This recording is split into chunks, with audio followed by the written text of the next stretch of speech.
all was quiet. I sat on the bridge of the small cargo freighter, simply catching a lift to my old ancestral home for a late holiday. I was casually chatting with one of the gunnery crew, hoping that I wasn't being too much trouble.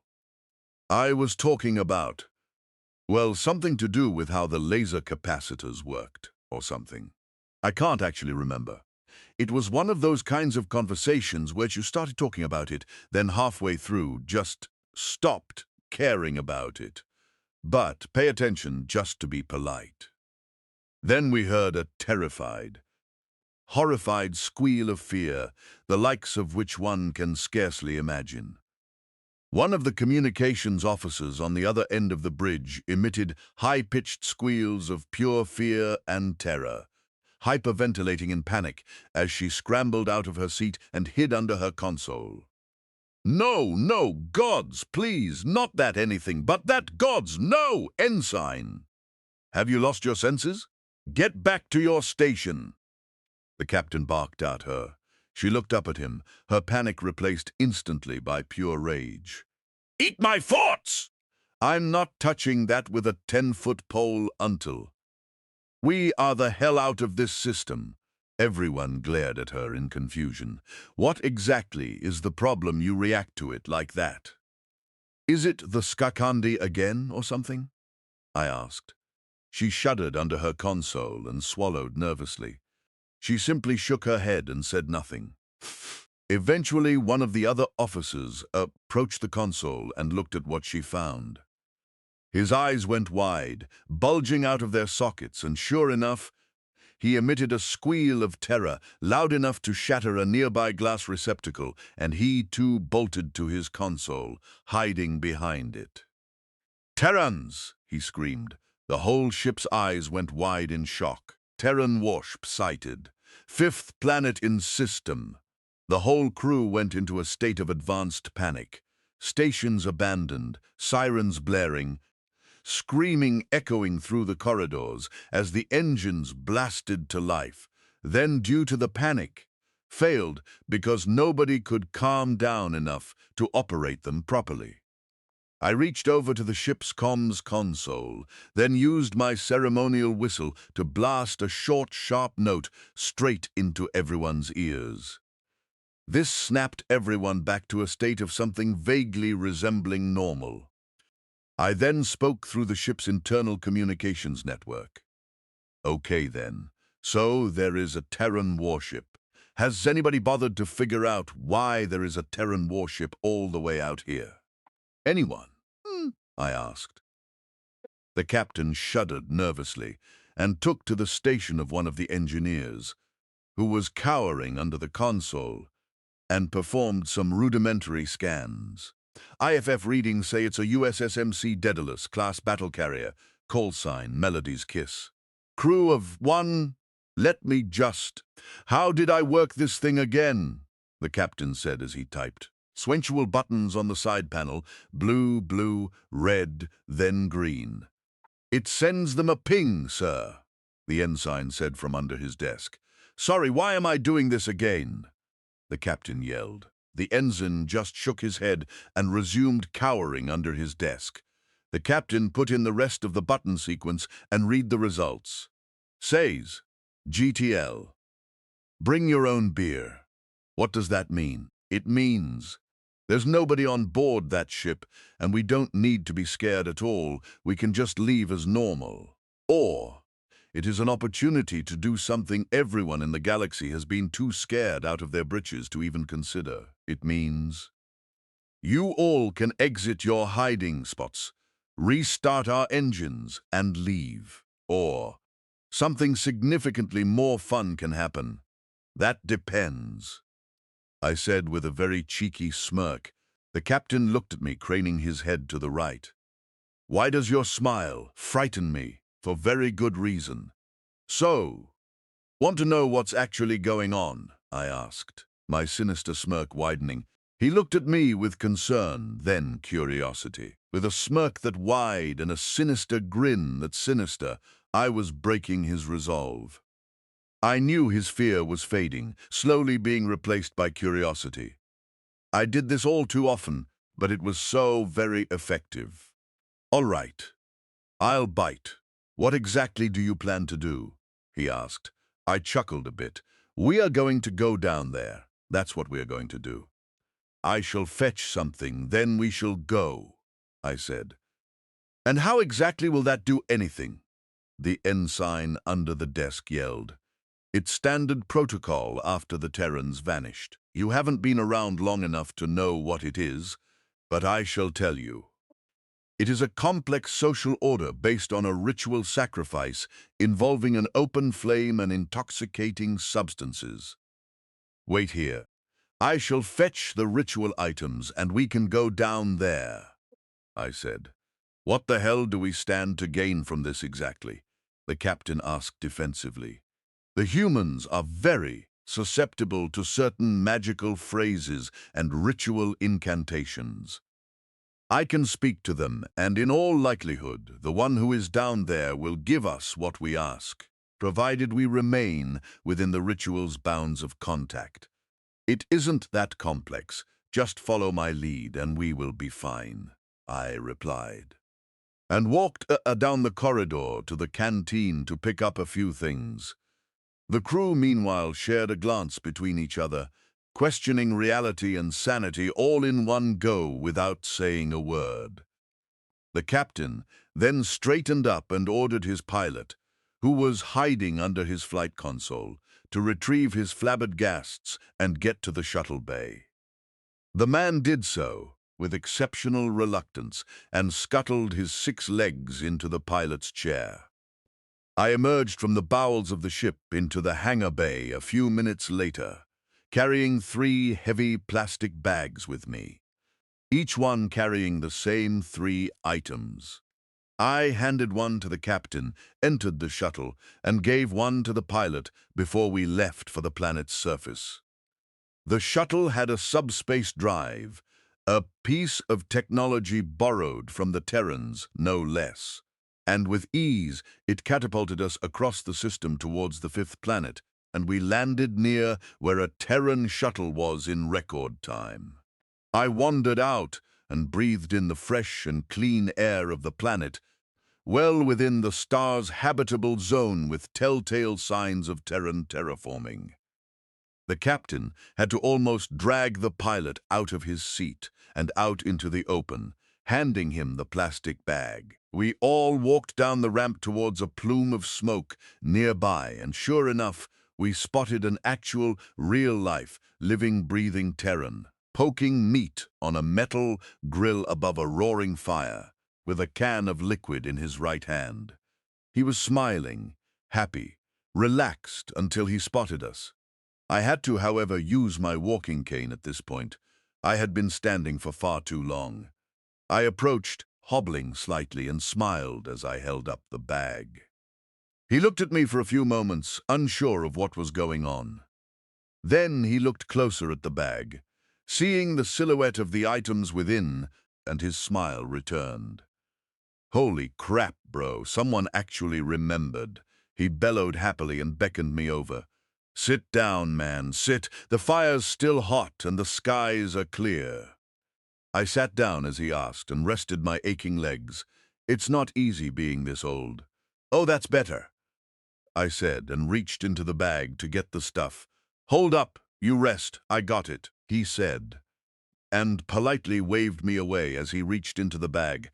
He pulled out 3 items, a sealed pack of meat steaks, a 6-pack of light beer, and a single expensive-looking cigar. All common items within the Imperium, as humans introduced us to the concepts involved. And to me at least, Tit was not unusual. He checked out the steaks. "Oh, prime cuts, caliboid meat too. Damn nice. Got some barbecue spice that will go very nicely with that. West Point cigars too. Hot damn, that's pricey. You have fine taste, sir," he said. "Why, thank you. It's nice to know one's habits are appreciated by someone." I smiled back and opened up one of the beers. They were very low alcohol content, even for lights. The entire 6-pack wouldn't even get close to giving me a buzz. They were here more for flavor than intoxication. I looked over my shoulder and yelled at the other two. "You two coming, or you just gonna stand there gawking?" The captain shoved his pilot forward and presented the packets they had. The human nodded and inspected the contents. "Oh, nice, nice. Not premium stuff, but still very good quality. 2 caliboid prime rib and a good hunk of some T-bone here. I got a really good sauce for these. I need to make the baste for the rib, though. Have yourselves a seat, lads. Name's Martin," he said, extending a hand in excited greeting. I showed them how to greet the human and shook his hand politely, then sipped my beer. They copied my actions and took a seat while the Terran worked. Already, the smell of the barbecue was getting us all very hungry. On the grill, which was of substantial size, were 3 large steaks, some sausages, some meat and veggies cut to bits impaled on a stick, and what I later found out were a loaf of garlic bread wrapped in some aluminium foil, alongside some cheesy breadsticks. The smell that surrounded the air was beyond incredible as he started to work the rest of the meat. The other two sat there in confusion for a few moments. "It's so nice to just find a calm place and rest, isn't it?" I remarked as I sipped my beer. "Damn right, man, too damn right. Found this planet a few days ago, been dying to get off work to try the ambience. And hot damn, I was not disappointed. Big oak trees, gentle breeze, lovely starlight, clean blue skies. If I didn't know better, this would feel like home," he replied, as he placed one of the prime steaks I brought on the grill. "Indeed. Work, you say? Been a long time since any Terran was spotted outside of their borders. What exactly have you lot even been up to all this time? Must be important," I remarked, and set down my first empty beer can of the afternoon. Martin shrugged and started to carefully nurture the steaks.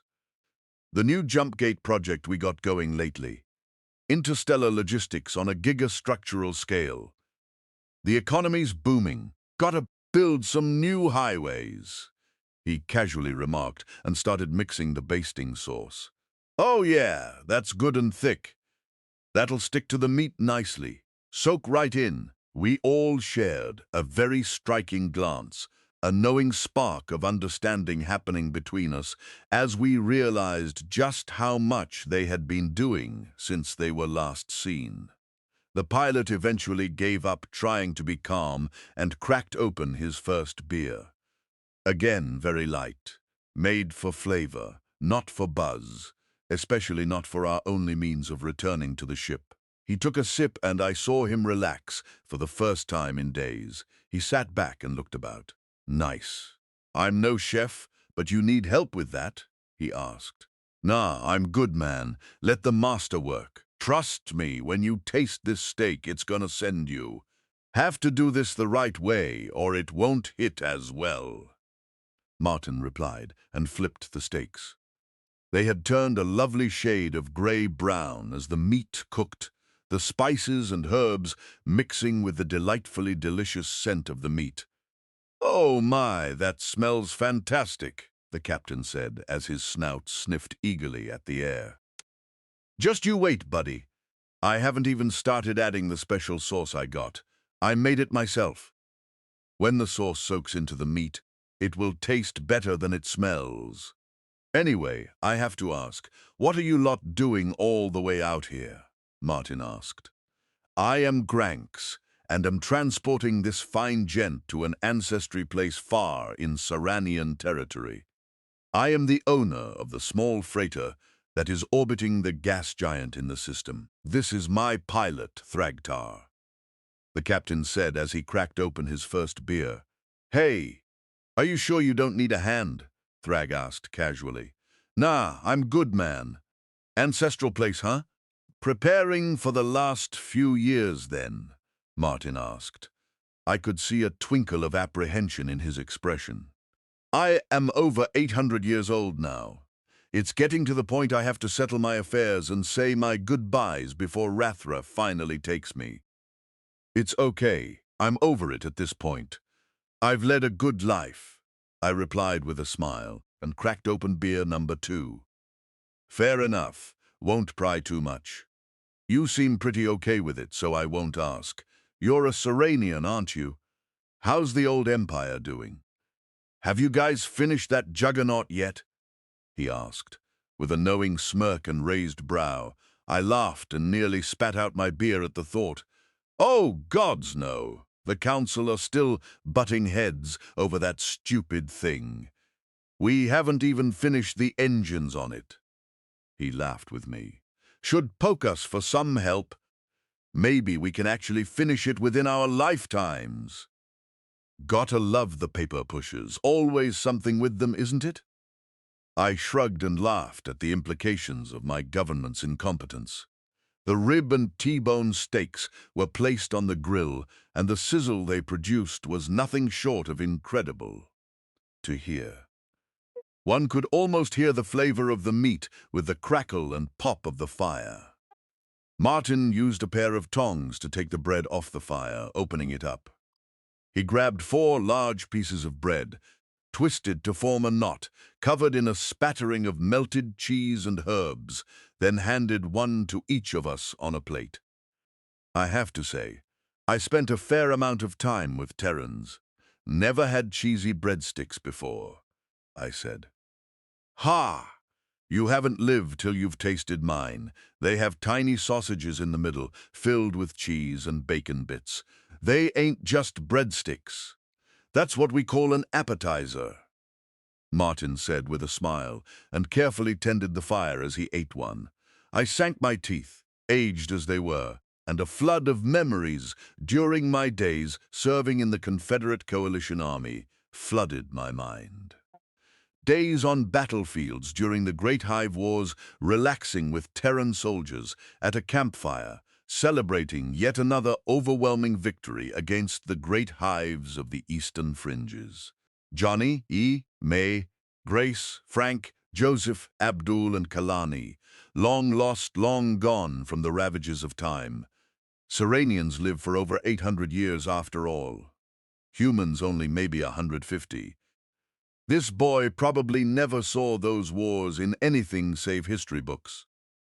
I looked over to Granks and Thrag, who were almost to tears from the decadence of the breadsticks. The crunch of the bread was just perfect, clearly audible over the fire.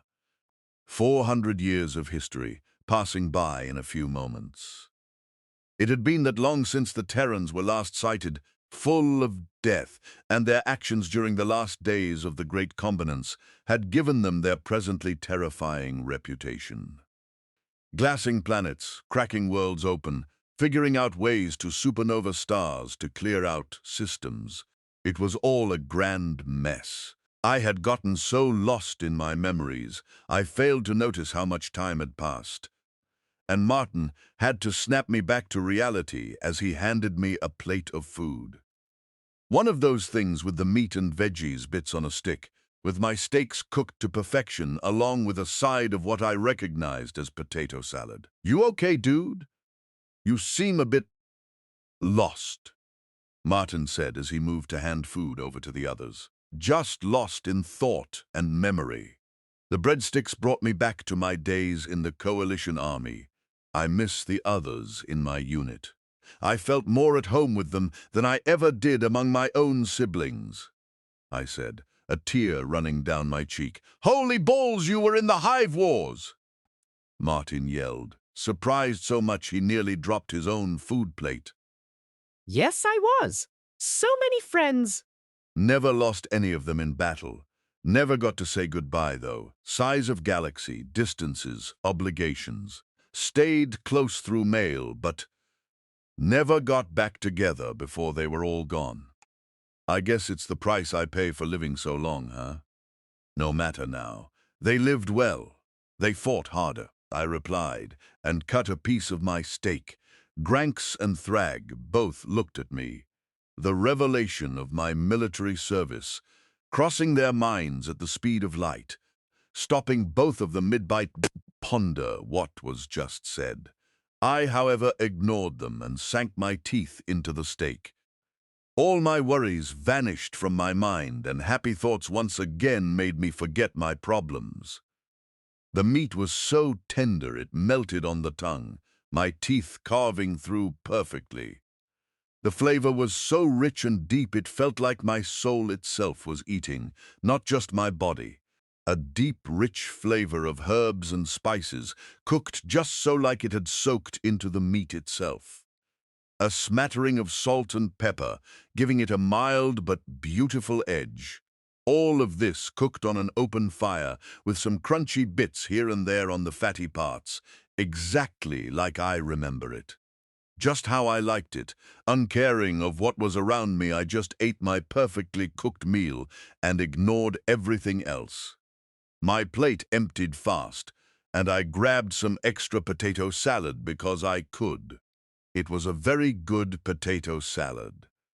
I watched the other two finish their meals and gave them a knowing smile from the sheer happiness on their faces. Probably one of the best meals they had in their lives.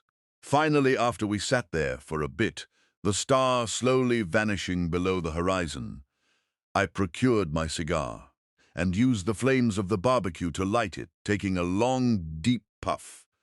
Oh, that's the stuff. Can't go wrong with Martian tobacco. Really expensive, but so worth it, I said. Good taste. But I take it you haven't tried the New Eden stuff. That's absolutely smooth as smooth gets. Martin replied. The other two gingerly tried their own cigars. Both coughed a bit, but got used to it fast, the captain almost immediately taking a deep, hearty puff of it before sinking in his seat with a relaxed, composed demeanor. "Oh my, that is very strangely nice," he said. "Oh my, that's an odd feeling. I feel so calm. That's nice," Thrag said. We all sat there quiet for a time, just enjoying the peace of the moment and calm of the atmosphere around us.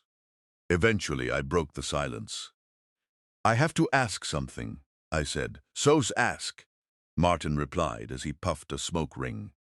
"Do humans still do that thing where if you tell them you have a problem, then politely ask them if you can help, they help?" I asked. "Yep. Some things never change," Martin replied. "Well, the Serenian Navy is having difficulty recovering losses after recent pirate attacks. We could use some help with our fleet numbers if you can. Full payment, of course.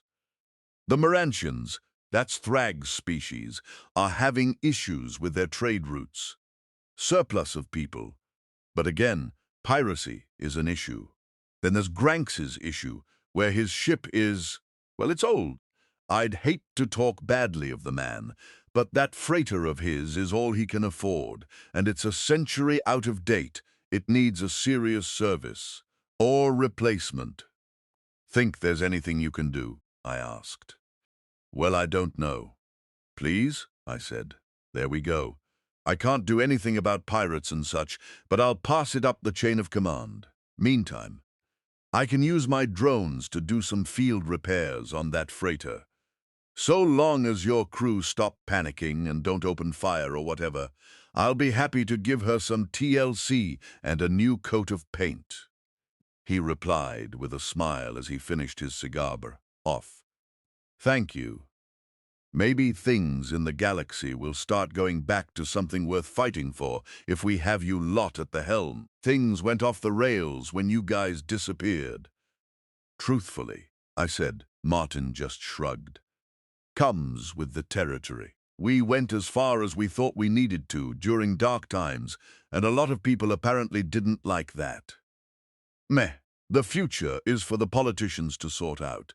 Meantime, would anybody like some chocolate mousse for dessert?" "By the ancestors, yes, please!" I bellowed excitedly, recalling my last death by chocolate that was associated with that word.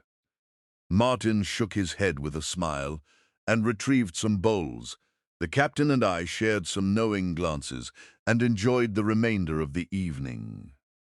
What was to come after this, who can truthfully say? We made our way off the planet and returned to the ship, then were promptly treated to a full service at the hands of a Terran nanite cluster. The ship looked and performed like it had just rolled off the assembly line, and the good captain was beside himself. I eventually finished my journey and said my final goodbyes as I visited my old friends' graves in human space. In all, it was a good way to spend my last days. Never planned it, of course, but I remain grateful for the good memories this day brought me. As for the Terrans, well, last I heard, a USMC battlecruiser was last sighted outside Serenian territory in a fight with pirates, so maybe Martin was true to his word. Who really knows? In any case, my name is Thraxthrantar, Clan Ulm, saying to you, dear reader, my last goodbye. I go now to join the ancestors, and I bid thee a farewell and fair tides.